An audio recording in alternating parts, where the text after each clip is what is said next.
Hi hello welcome to our channel. నేను మీ శ్రీ. ఈరోజు మనం చెప్పుకోబోయే కదా మిస్సెస్ అగస్త్య పార్ట్ 8. కథలకు వెళ్ళే ముందు వీడియోని లైక్ చేసి హ్యాప్ చేయండి, అలాగే సబ్స్క్రైబ్ చేసుకోండి. మెల్లిగా నా కనులు మూసుకుపోయాయి అగస్త్య కౌగిలిలో. మరునాడు ఉదయం నాకు మెలకువ వచ్చింది. అంటే నేను కలగన్నానా? నా పిచ్చిగాని అగస్త్య ఎందుకు వస్తాడు? మనసులో అంత ద్వేషం పెట్టుకున్న అతను నన్నెందుకు పట్టించుకుంటాడు?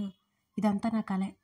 ఎవరూ లేకపోతే ఆ అమ్మాయి బ్రతికి ఎలా ఉంటుందో నాకు అర్థమైపోయింది. నా కళ్ళలో నుంచి నీళ్ళు కారిపోతున్నాయి. చిచి, నేనేడడం ఏంటి? అది నన్ను క్యారెక్టర్ లేని దానిలో చూసిన అతని కోసమా? కానీ ఏం చేయను, అతనంటే ఎందుకో ఇష్టం. అతన్ని చూడకుండా ఉండడం నాకు కష్టం అనిపించేది ఇంతకుముందు. అతను ఎంత తిడుతున్నా లోపల సంతోషపడిపోయి పైకి మాత్రం బాధ నటించేదాన్ని. తను నాకు సరైన సమయంలోనే జాబ్ ఇచ్చాడని ఇష్టమేమో అని నాకు నేను సరిపెట్టుకునేదాన్ని. మెల్లిగా ఫ్రెష్ అయ్యాను. లేచి ఫోన్లో ఛార్జింగ్ అస్సలు లేదు. ఛార్జ్ పట్టేసి ఫ్రెష్ అయ్యి వచ్చాను. లేచావా? ఎలా ఉంది ఇప్పుడు? ఇడ్లీ ఆర్డర్ పెట్టను, తినేవే అని విన్నీ నుంచి మెసేజ్ వచ్చింది. విన్నీ ప్రశ్నలకు సమాధానం ఇచ్చి సరే అని మెసేజ్ చేశాను. తిరిగి రిప్లై ఇచ్చాను. మరో 10 నిమిషాల్లో ఆర్డర్ చేసిన ఫుడ్ వచ్చేసింది. తినేసి టాబ్లెట్స్ వేసుకున్నాను. అంతకుముందు రోజంతా నీరసం లేదు, చలి జ్వరం వచ్చిందని అర్థమైపోయింది నాకు. డాడీని చూసి 2 రోజులైపోయింది. నా కోసం ఎదురు చూస్తూ ఉంటారు. ఓపిక తెచ్చుకొని ఫ్రెష్ అయ్యి ఫ్లాట్ నుంచి కిందకు వచ్చాను. స్కూటీ డ్రైవ్ చేసే ఓపిక లేక క్యాబ్ పట్టుకుని డాడీ కోసం హాస్పిటల్కి వెళ్ళాను. డైరెక్ట్గా డాడీ రూమ్కి వెళ్ళాను. అక్కడ డాడీ కనిపించలేదు. ఖాళీ బెడ్ నన్ను వెక్కిరించింది. కంగారుగా డాక్టర్ దగ్గరికి పరిగెత్తాను.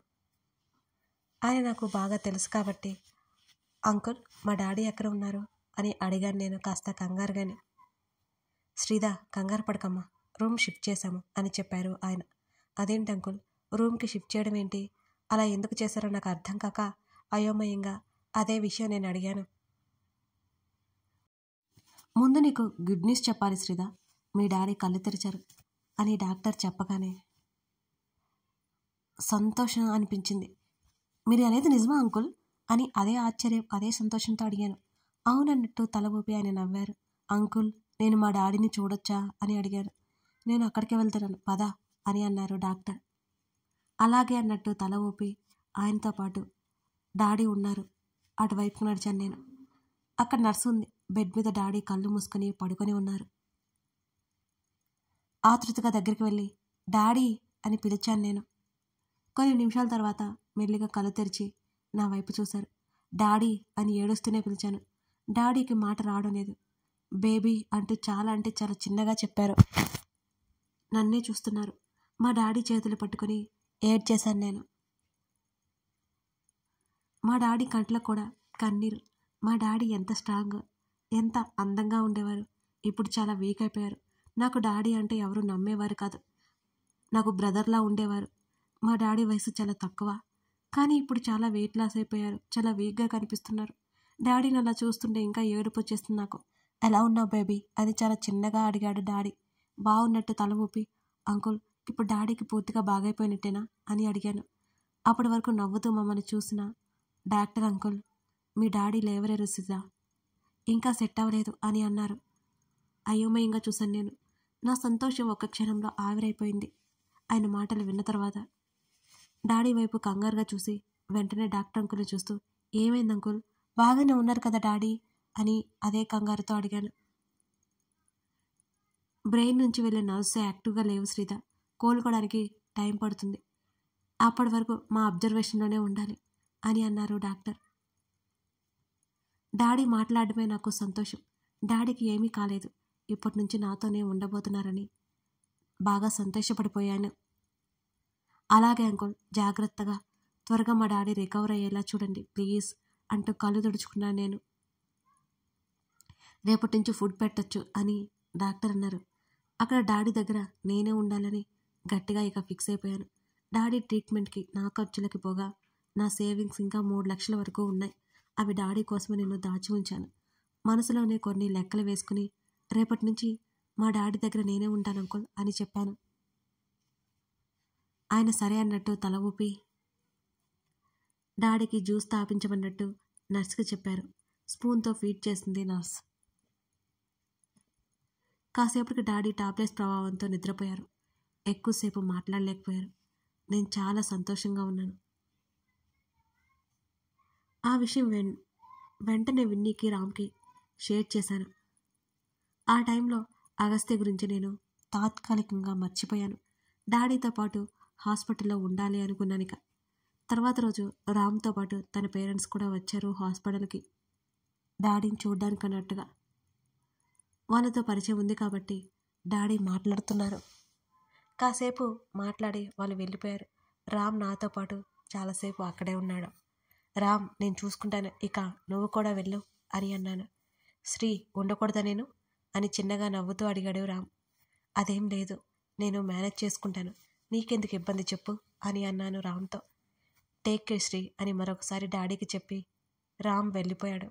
శ్రీ, సారీ నాన్న అంటూ బెడ్ మీద నుండి ధీరంగా నా వైపు చూస్తూ అన్నారు డాడీ. నేను కంగారుగా డాడీ దగ్గరికి వెళ్ళి డాడీ చేతులు పట్టుకొని ఏమైంది డాడీ అని అడిగాను.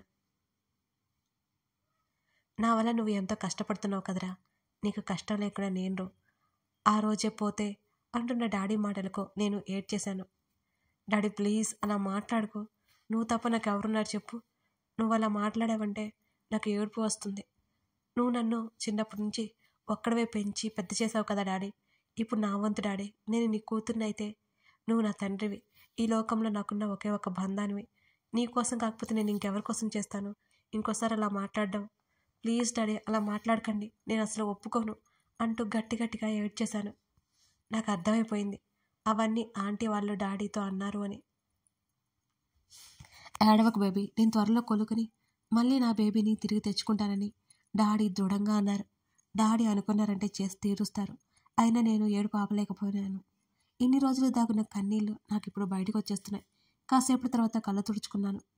నేను బాధపడితే డాడీ బాధపడి ఇంకా వీక్ అయిపోతారని నేను ఏడుపు ఆపేసుకున్నాను. డాడీ, మీకు నేనున్నాను, నాకు మీరున్నారు, మనకి ఇంకెవరూ వద్దు సరేనా, నువ్వెప్పుడు బాధపడకు, నువ్వే నా హీరో డాడీ, మళ్ళీ మామూలుగా అవుతావు చూడు అంటూ డాడీ చెంపల మీద జారిన కన్నీటిని తుడిచాను నేను. నా లైఫ్లో మొదటిసారి డాడీ కన్నీళ్ళు చూస్తున్నాను. ఏడుపు వస్తుంటే బలవంతంగా ఆపుకొని నర్సు హెల్ప్తో డాడీని కూర్చోబెట్టాను. డాడీ బాడీలో కాళ్ళు చేతులు సరిగ్గా పనిచేయడం లేదు, కొంచెం కదులుతూ ఉంటాయి, అంతకుమించి పూర్తిగా చలనం అయితే రాలేదు. డాడీకి ఫుడ్ తినిపించి నేను తినేసి డాడీకి చెప్పి ఇంటికి వచ్చాను. ఫ్రెష్ అయ్యి 1 గంట రెస్ట్ తీసుకుని మళ్ళీ హాస్పిటల్కి బయలుదేరాను స్కూటీలోనే. సడన్గా నాకు ఎదురుగా ఒక కారు రావడంతో డాష్ ఇచ్చాను చూసుకోకుండా. కారు చూడగానే అర్థమైంది అది అగస్త్య కారని. కార్ని రాంగ్ రూట్లో వచ్చి ఢీ కొట్టింది నేనే కాబట్టి ఇప్పుడు ఏ గొడవ చేస్తాడా అని భయపడి చచ్చాను. కోపంగా కారు దిగి కార్ డోర్ గట్టిగా వేసి నా వైపు చూశాడు. నా చూపులకే భయపడి వణికిపోయాను నేను. ఏం చేయాలో తెలియక చేతులు నలుపుకుంటూ ఉంటే తన కోపం తగ్గిపోయింది. నాకెలా తెలిసిందా అంటే తన ముఖంలో చిరాకైతే నాకు కనిపించలేదు ఆ టైంలో. అతను నా దగ్గరికి వస్తుంటే ఇన్ని రోజులు తనను చూసుకున్నాను అని తృప్తిగా ఉన్నాను. తన మాటలు గుర్తుకు రాగానే నాకు బాధ వేసింది. ఇంకా అలాంటి మాటలు వినాల్సి వస్తుందేమోనని భయం కూడా వేసింది నాకు. అగస్త్య నన్ను సమీపిస్తున్నాడు. సారీ, నేనే రాంగ్ రూట్లో వచ్చాను అని తన ఈగో తృప్తిపరుస్తూ స్కూటీ స్టార్ట్ చేస్తుంటే నా చేతిని పట్టుకుని ఆపాడు అగస్త్య. ఉలిక్కిపాటుగా తన వైపు చూశాను. నీతో మాట్లాడాలి అన్నాడు. నా పేమెంట్ నాకు వచ్చేసింది సార్ అన్నాను, ఇంకేం మాట్లాడడానికి వీల్లేదు అన్నట్టుగా. చిరాకు తెప్పించుకో, నీతో మాట్లాడాలి, చాలా ముఖ్యమైన విషయం మాట్లాడాలి నీతో అని అన్నాడు గట్టిగా. మన మధ్య మాట్లాడుకోవడానికి ఇంకేదీ లేదు సార్, అంత ముఖ్యమైన విషయం ఏముంటుంది సార్, మీరు పొరపాటు పడుతున్నట్టున్నారు, నాకు ఆలస్యం అవుతుంది, నేను వెళ్ళాలి అన్నాను. అప్పటికే చీకటి పడుతున్నట్టుగా ఉంటే నేను మాట్లాడాలి అనుకున్న తర్వాత ఖచ్చితంగా మాట్లాడి తీరాలి, నువ్వు వస్తావా, నన్ను ఎత్తుకెళ్ళమంటావా అని సీరియస్గా అన్నాడు అగస్త్య. అతని మాటలకు నాకు అరికాల్లోంచి మంట, ఒళ్ళు మండుతున్నా తన కటౌట్ చూసి నేను కాస్త భయపడ్డాను. నిజంగానే ఎత్తుకుపోతాడేమోనని నాకు భయం వేసి కొంచెం తగ్గి ప్లీజ్ సార్ నేను వెళ్ళాలి అన్నాను. డాడీ విషయం అతనితో నేను చెప్పకుండా. కరెక్ట్గా అరగంట వెళ్ళడానికి, అరగంట మాట్లాడడానికి, ఆ తర్వాత నువ్వు వెళ్ళిపోవచ్చు అని చెప్పాడు అగస్త్య. స్కూటీ హ్యాండిల్ మీద గట్టిగా మరొక చెయ్యి కూడా వేసేశాడు రాక్షసుడు. మౌనంగా అలాగే చూస్తున్నాను. అసహనంగా అనిపించింది నాకు. సార్, మీ అభిప్రాయాలు మీరు చెప్పారు. నా అభిప్రాయం ఏంటో మీకు తెలుసు కదా. ఇక మన మధ్య మాట్లాడుకోవడానికి ఏమీ లేదనుకుంటా అన్నాను నేను. నువ్వు అగ్రిమెంట్ మీద సైన్ చేసావు గుర్తుందా? నా కంపెనీలో ఇంక నువ్వు పనిచేయాల్సిన టైం బోల్డుంది. నువ్వు కనుక ఇప్పుడు నా మాట వినలేదు అనుకో, చెప్పా పెట్టకుండా మానేసావని లీగల్గా కేసు వేసి కోర్టుకు వెళ్తాను జాగ్రత్త అంటూ నన్ను బెదిరించాడు రాక్షసుడు. పెద్ద రాక్షసుడు. నాకు వచ్చే కోపానికి కత్తి తీసుకుని కసకస పొడి చేయాలనిపిస్తోంది. ఇతన్ని తిడదామన్నా తిట్లు కూడా వచ్చి చావట్లేదు నాకు.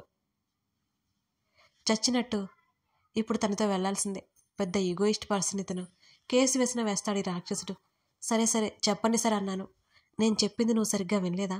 నాతో పాటు నువ్వు రావాలి అని సీరియస్గా చేతులు కట్టుకుని నన్నే చూస్తున్నాడు. తిట్టాల్సినవన్నీ తిట్టి గొంతులోనే ఉండగా అవన్నీ మింగేశాను. బయటకు తిట్టే ధైర్యం నాకెక్కడిది? వదలండి, నేను స్కూటీలో వస్తాను, మీరు కారులో రండి అన్నాను స్కూటీ స్టార్ట్ చేయాలని మరొకసారి ప్రయత్నం చేస్తూ. నా వెనకే వస్తానని, నన్ను మోసం చేసి వెళ్ళిపోవాలని నీ ప్లానా? అవునా అని అతను అడుగుతుంటే ఆశ్చర్యంతో చూశాను అతని వంక. నేను ఆ విషయం మనసులో కూడా అనుకోలేకపోయానే అని తెగ ఫీల్ అయిపోయాను. నాకే ఆ ఐడియా రాలేదు మరి. సార్, నాకు అన్ని తెలివితేటలే లేవులేండి. మళ్ళీ నేను వచ్చేటప్పుడు రావాలి కదా. నేను అర్జెంటుగా వెళ్ళాలి, ప్లీజ్ స్కూటీలో వస్తాను అని అన్నాను. కుదరదు, నాతో పాటు నువ్వు రావాల్సిందే అంటూ వెళ్ళి కారులో కూర్చున్నాడు ఇడియట్. పెద్ద శాడిస్ట్ గాడు వీడు. నా స్కూటీ అక్కడే ఉన్న షాప్ ముందు పార్క్ చేసి జాగ్రత్తగా లాక్ చేసుకుని అగస్త్య కారులో కూర్చున్నాను నేను. అసలే 70,000 పోసి స్కూటీ కొంటే ఎక్కడంటే అక్కడ వదిలేయాల్సి వస్తుంది. నాకు భయంగా ఉంటుంది కదా. నేను కారు ఎక్కగానే నా వైపు ఒకసారి చూసి కార్ని ముందుకు కదిలించాడు. లోపలే తిట్టుకుంటూ విండోల నుంచి బయటకు చూస్తూ కూర్చున్నాను నేను. కార్ వాళ్ళ ఇంటి వైపుకి వెళ్తుంటే షాక్ అయిపోయాను. నన్ను అక్కడికి ఎందుకు తీసుకెళ్తున్నాడో నాకైతే అర్థం కాలేదు. నేరుగా వాళ్ళ ఇంటి ముందు కారు ఆపాడు. కార్కి వాచ్మెన్కి ఇచ్చి లోపలికి రమ్మన్నట్టుగా నా వైపు చూశాడు. తిట్టుకుంటూ లోపలికి వెళ్ళాను నేను. ఇంట్లో ఎవరూ లేరు. చివరికి పని మనిషి కూడా నాకైతే కనిపించలేదు. అక్కడేమో డాడీకి ఈవినింగ్ టిఫిన్ పెట్టాలి, ఇక్కడేమో టైం అయిపోతుంది. ఏం చేయాలి నేను? నాకు అర్థం కాలేదు. సార్, ఒక ఫోన్ కాల్ చేసుకుంటాను అని బ్రతిమాలినట్టుగా అడిగాను. ఓకే, నేను ఫ్రెష్ అయ్యి వస్తాను, ఈలోపు మాట్లాడు అంటూ నా ఎదురుగా ఉన్న హాల్లో ఉన్న మెయిన్ డోర్ లాక్ చేసుకుని కీస్ తీసుకుని వెళ్ళిపోయాడు అతను. ఇంత అనుమానం ఏంటి ఈయన గారికి? ఆయన నేనెక్కడికైనా పారిపోతానా ఏంటి? బొత్తిగా నా మీద ఈ మనిషికి కొంచెం కూడా నమ్మకమే లేదు అని నిట్టూర్చాను. వెళ్తున్న అగస్త్య వైపు కోపంగా చూసి నాలో నేను అనుకుంటూ ఉండగా చటుక్కున వెనక్కి తిరిగాడు. దెబ్బకి ముఖం పక్కకు తిప్పేసుకున్నాను. ఫోన్లో ఏదో వెతుకుతున్నట్టుగా కాళ్ళు దించేసుకున్నాను. తర్వాత తను మెట్లెక్కి వెళ్ళిపోయాడు అక్కడి నుంచి. హాస్పిటల్కి కాల్ చేశాను. ఎప్పటి నుంచో డాడీ ఉన్నారు కాబట్టి అక్కడున్న డాక్టర్స్ ఆల్మోస్ట్ నాకు తెలుసు. డాడీకి టిఫిన్ తినిపించమని నాకు లేట్ అవుతుందని చెప్పేసి కాల్ కట్ చేశాను నేను. కాళ్ళు నొప్పులు వస్తుంటే సోఫాలో కూర్చుందామని వెళ్ళి కూడా నా మీద తన అభిప్రాయం ఏమిటో నాకు గుర్తొచ్చింది. మళ్ళీ ఈ వంక పెట్టుకుని తిడదాడేమోనని నాకు భయం వేసింది. నేను కూర్చోలేదు. అందుకే అక్కడ మెట్టు లాంటి ప్లేస్ ఉంటే అక్కడే చతికిల పడ్డాను. మోడర్న్ ప్రవరాక్యుడు అని ఏ ముహూర్తంలో అయితే అనుకున్నానో నిజంగా ఇతగాడు ప్రవరాక్యుడే. అమ్మాయిలతో ఎంత సౌమ్యంగా నడుచుకోవాలి, ఇతనికి మాత్రం చేత కాదు. ఎప్పుడు గయ్యమని అరుస్తూనే ఉంటాడు. కథ కొనసాగుతుంది. ఇంతకీ అగస్త్య శ్రీధని తన ఇంటికి మళ్ళీ ఎందుకు తీసుకొచ్చినట్టు? అతని మాటల్లో సాఫ్ట్నెస్ ఎందుకట? శ్రీధ మీద లెక్క ప్రకారం అతను కోపంగా ఉండాలి కదా. ఇప్పుడు అతని శ్రీధతో ఏం మాట్లాడబోతున్నాడు? శ్రీధ ఎటువంటి నిర్ణయం తీసుకోబోతుంది? ఇవన్నీ తెలియాలంటే ముందు పార్ట్స్ చూడాల్సిందే. కథ నచ్చితే లైక్ చేసి కామెంట్ చేయడం మర్చిపోకండి. అలాగే గత 3 ఎపిసోడ్ల నుంచి నా వాయిస్ అయితే కొంచెం తేడాగా ఉందండి. బట్ తప్పట్లేదు కోల్డ్ వల్ల. సో అలాగే వీడియోస్ చేస్తున్నాను. Thank you for watching this video.